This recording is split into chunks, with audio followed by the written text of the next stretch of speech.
आपल्याला कल्पना आहे की आज खऱ्या अर्थानं ज्या वेगानं आपली अर्थव्यवस्था विकसित होते आहे, विस्तारित होते आहे, या अर्थव्यवस्थेला एक ग्लोबली केपेबल अशा प्रकारच्या मानव संसाधनाची, ह्युमन रिसोर्सची आवश्यकता आहे. आणि ही आवश्यकता पूर्ण करायची असेल तर आमच्या इन्स्टिट्यूशन्सही आम्हाला ग्लोबली कॉम्पिटंट करावे लागतील. आणि विशेषतः माझं देखील हेच मत आहे की ग्लोबली कॉम्पिटंट अशा प्रकारच्या जर इन्स्टिट्यूशन्स बिल्ड करायच्या असतील तर त्यांचे हातपाय बांधून आपण त्या तयार करू शकत नाही. प्रत्येक गोष्टीकरता कोणाकडे तरी पाहायचं आहे, कोणाची तरी परमिशन घ्यायची आहे, अशा पद्धतीनं इन्स्टिट्यूशन्स बिल्ड होत नाहीत. इन्स्टिट्यूशन्स जर बिल्ड करायचे असतील तर त्यांना ऑटोनॉमी द्यावी लागते, त्यांना फ्लेक्झिबिलिटी द्यावी लागते, त्यांना उडण्याची संधी द्यावी लागते.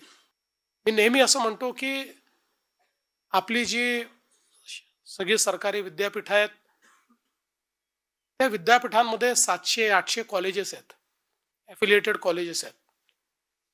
त्यामुळे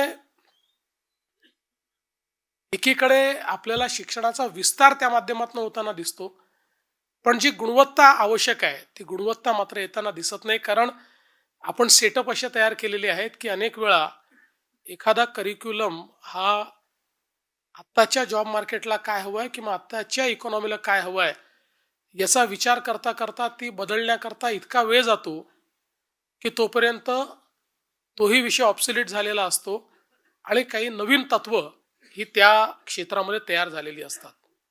आणि म्हणूनच मागच्या काळामध्ये जेव्हा 2014ला मी मुख्यमंत्री आलो आणि त्याच्यानंतर आम्ही हा निर्णय घेतला की आपल्याकडच्या ज्या चांगल्या इन्स्टिट्यूशन्स आहेत यांना आपल्या युनिव्हर्सिटीतनं मुक्त करून त्यांना स्वायत्तता आपल्याला कशी देता येईल, जेणेकरून त्यांच्या कॅपेबिलिटीज ते बिल्ड करतील आणि जी आवश्यकता आत्ता अर्थव्यवस्थेची आहे, जी आवश्यकता एक प्रकारे ग्लोबली कॉम्पिटंट ह्युमन रिसोर्स तयार करण्याकरता आहे, त्या सगळ्या गोष्टी त्या इन्स्टिट्यूशन्सला करता येतील.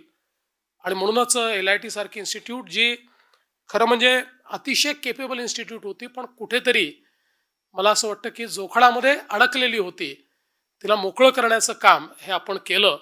आणि आज मला विश्वास आहे की आता ज्या प्रकारे LITचा विकास होतो आहे, ज्या प्रकारे वेगवेगळ्या क्षेत्रामध्ये LIT आज काम करते आहे, त्यातनं निश्चितच पुढच्या काळामध्ये अधिक चांगला ह्युमन रिसोर्स हा तयार करण्याचं काम या ठिकाणून होईल.